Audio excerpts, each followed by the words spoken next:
Seguimos haciendo periodistas y hoy comentábamos más temprano que todavía falta que se encienda esta campaña, que falta que se pongan ideas sobre la mesa, empezar a discutir un poco más. Ya tendremos en este programa debates sobre temas de agenda, pero el fin de semana por lo menos un tema se coló en la agenda pública y es la educación a propósito de esta propuesta de Álvaro Delgado. Sí, de darles incentivos a los estudiantes de los 2 quintiles con menores ingresos para que terminen la secundaria o la UTU, la enseñanza, por lo menos hacer un recorrido por el liceo o la UTU que no estamos logrando como uruguayos, ¿no? Hemos tenido índices que están muy alejados de otros países de la región. Estoy hablando incluso de Perú, Chile, ni que hablar. O sea, estamos muy mal en esa materia de egresos y, bueno, surgió la idea de incentivarlos económicamente a ese sector de la población para que terminen, para que culminen. Exactamente. El gobierno no, Álvaro Delgado dice es una política de shock que entienden que es necesaria para, además de acompañar otras cosas que ya se han hecho y otras que entienden que también van a proponer en campaña, que bueno, es necesario una política de impacto a través de transferencias monetarias para captar ese público joven que entre los 18 y 23 años aproximadamente, que le falta muy poco para terminar su trayectoria en el liceo o en la UTU y evidentemente la educación no está pudiendo retenerlos. Sí, estamos hablando de 43% en los egresos en 2019 y ahora el último año 50%, es decir, hubo un avance, pero estamos muy lejos. E incluso la propuesta de Álvaro Delgado tiene números, ¿no? Estamos hablando de $6.000 para cada uno de estos jóvenes, que sería un estimado de $40 millones anuales. Sí. Lo que se calcula más o menos de inversión en este sentido. Pero más allá de esta propuesta, se puso el tema de la educación sobre la mesa, ¿no? Muchos expertos en educación, incluso también otros precandidatos, salieron a discutir esta idea de Álvaro Delgado y queremos meternos en esa discusión, en ese debate y poner a la educación en el centro. Es por eso que vamos a recibir vía Zoom a Renato Operti. Él es sociólogo, magíster en investigación educativa, investigador en temas de educación, especialista senior en educación de UNESCO, decano de la Escuela de Posgrados de la Universidad Católica, entre otros tantos títulos. ¿Cómo estás, Renato? Bienvenido. Bien, muchas gracias. Es un placer poder estar con ustedes y como bien decían, el tema de educación se ha colado de alguna manera a la campaña y naturalmente el país tiene ahí un largo debe, como decía recién el Sapo, indudablemente el egreso de Uruguay en la comparación regional estamos muy debajo de otros países como el caso de Chile, el caso de Perú y otros. Y naturalmente yo creo que haber colocado el tema de la educación en general me parece que es una buena noticia para poder de alguna manera señalar que en la medida que el país pueda avanzar en educación vamos a lograr más inclusividad, más convivencia, más desarrollo, más igualdad. Sin educación y sin una educación de calidad, por eso me parece como primera reflexión que me gustaría compartir con ustedes, que tenemos una tendencia en Uruguay a reducir los problemas a los niveles, ¿no? En realidad el problema del Uruguay no es el egreso de la educación media en sí mismo. El problema del Uruguay es que tenemos una educación que no conecta con los jóvenes, que no conecta con sus necesidades y que llama un poco la atención que no se ponga el foco en los aprendizajes.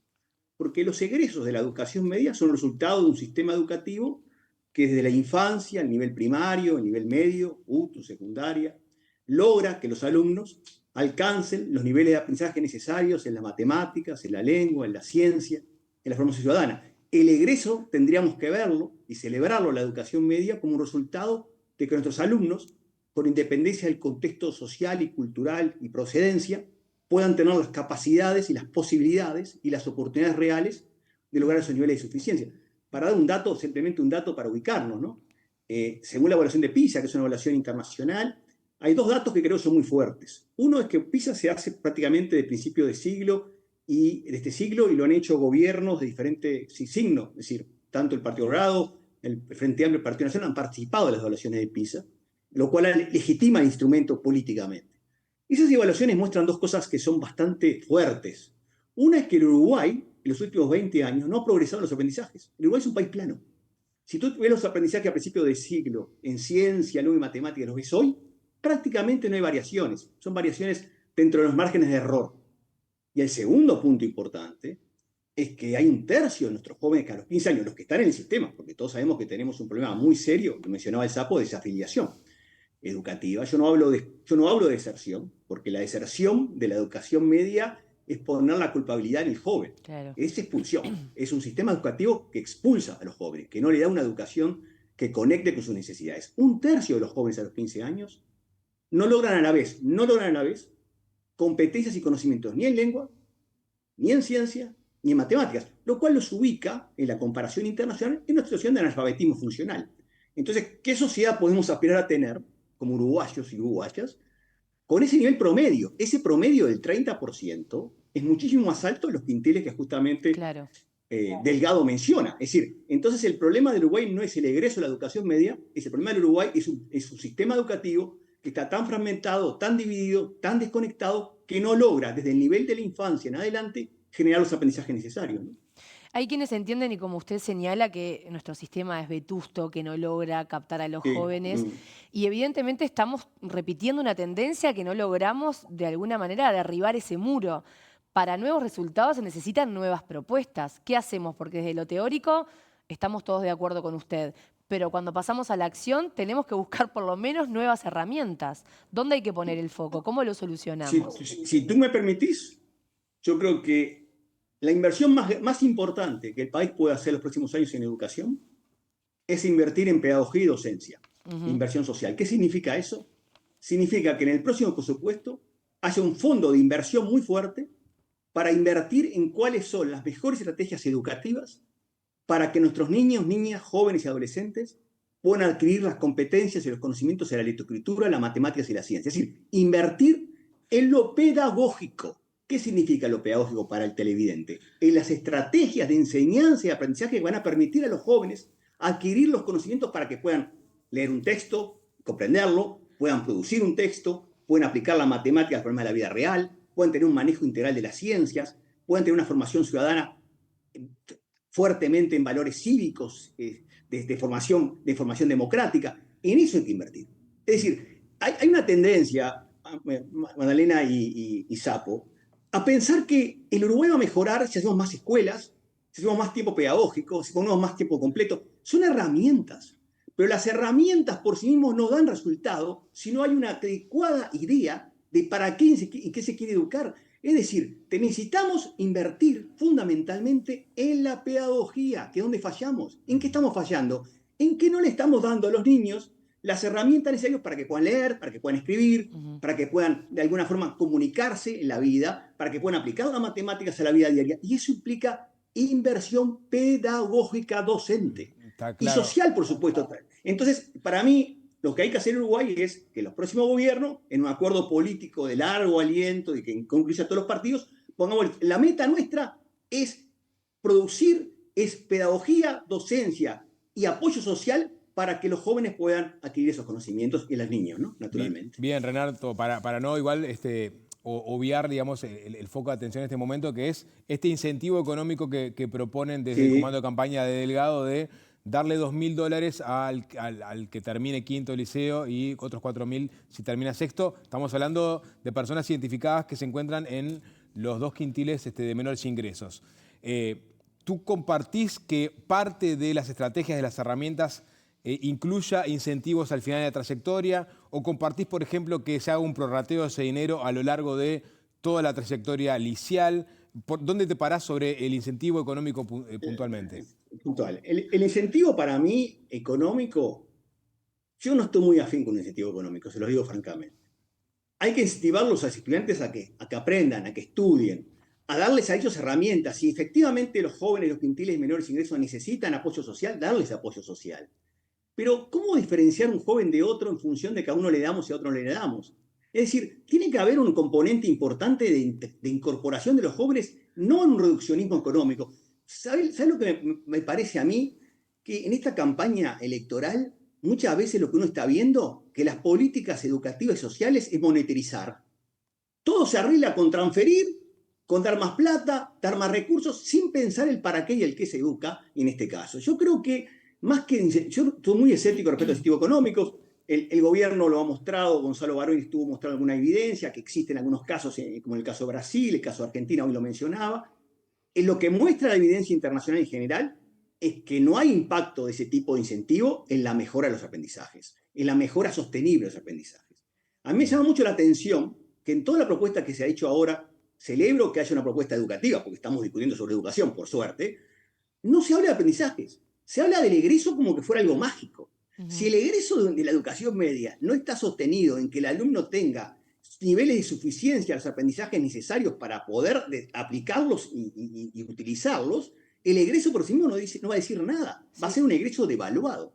Entonces yo creo que el incentivo económico, me da la impresión, es una cuestión muy instrumental, muy economicista, muy monetarista, que realmente no va a la esencia de la educación. La educación no se arregla dándole plata a los alumnos para que estudien. Sí. Porque como bien decía hoy Juan Pedro Mir, lo dijo creo que ayer, la educación media es obligatoria.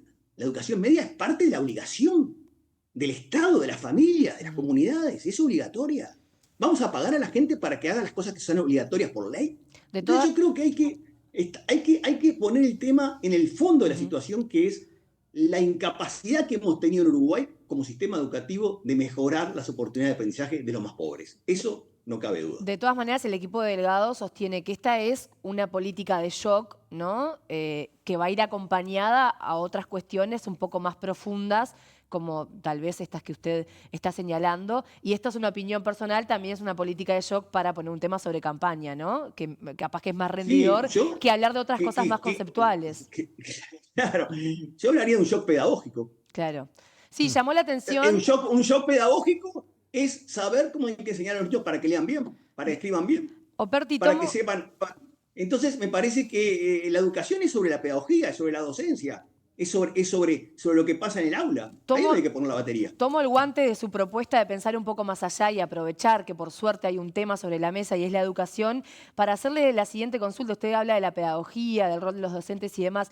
Vivimos en un país, en un mundo, te diría, adultocentrista total y absolutamente. Pero estamos discutiendo de problemas de los jóvenes, pero ni los políticos ni los técnicos parecen querer sentar a los jóvenes en la mesa y preguntarles cómo ven ellos su propia realidad. ¿Cuánto tienen que participar en esta discusión? Eso que tú planteas es fundamental. Si uno ve el mundo en general, hay un cambio radical en la manera de encarar, de abordar las transformaciones educativas. De ser, como bien tú decías, adultocéntricas y autodependientes, imponiendo las culturas y las mentalidades de las generaciones adultas, a transformaciones que están mucho más pensadas intergeneracionales. Acá los jóvenes tienen que estar en la mesa de decisión, tienen que estar en la mesa. Fíjense, ¿cuándo hablamos de los jóvenes en Uruguay en educación? Cuando hay una ocupación, cuando hay una mala praxis del sistema educativo que no habla con los jóvenes en una situación de ocupación o indamás, pero de los jóvenes como tales, de su cultura, de sus necesidades, de sus diferencias, de sus aspiraciones, sus expectativas, de sus miedos, de sus proyectos de vida. Eso es parte del proyecto educativo. Justamente, ¿por qué no empezamos por preguntarles a esos jóvenes que estamos tratando de focalizar, los jóvenes de los quintiles de más bajos ingresos, qué piensan? ¿Qué piensan de ellos mismos? ¿Qué aspiran? ¿Qué quieren? Capaz que no quieren eso, capaz que quieren otra cosa, capaz que quieren que se les dé una educación que los motive, que los enchufe, que los ponga con la vida real. Entonces yo creo que acá el tema del Uruguay es que las transformaciones educativas han sido de adultos y hemos dejado a los jóvenes de lado. Y tenemos que buscar maneras de conversar.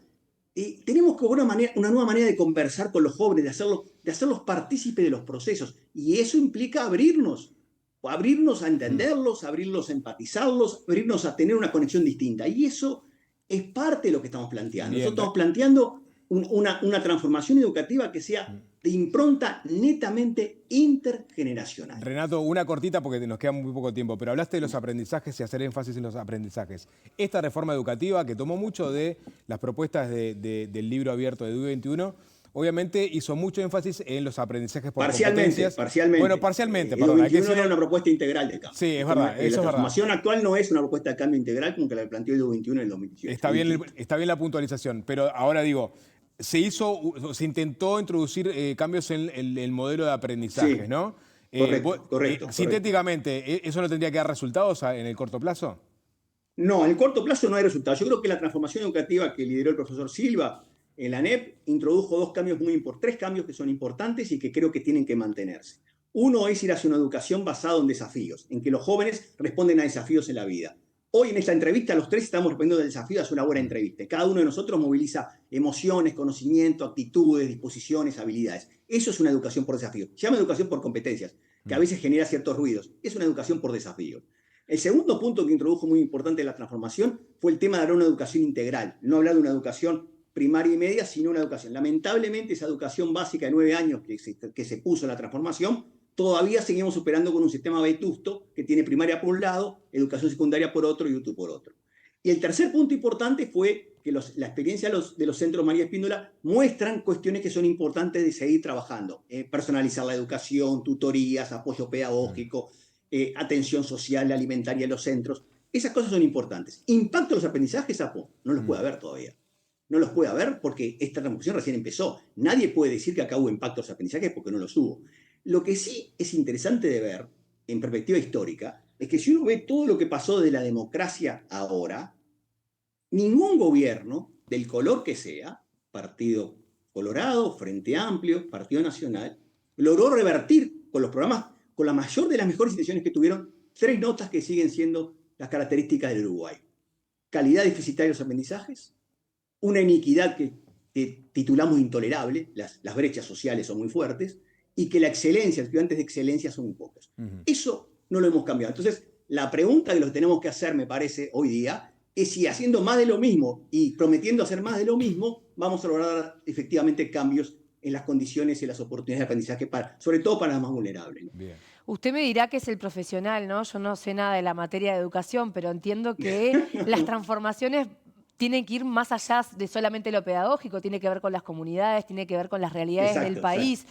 Hay una crisis social de violencia que creo que nadie puede negarla, todos los partidos políticos están alineados con eso. Estos enfoques sociales y comunitarios tienen que estar también en la discusión, tiene que ser un trabajo multidisciplinario. Totalmente. ¿Cuánto se le tiene que dar corte a este tema también? Totalmente. La educación es política social, es política comunitaria, es política económica, es política ciudadana, es política de familias, es política cultural.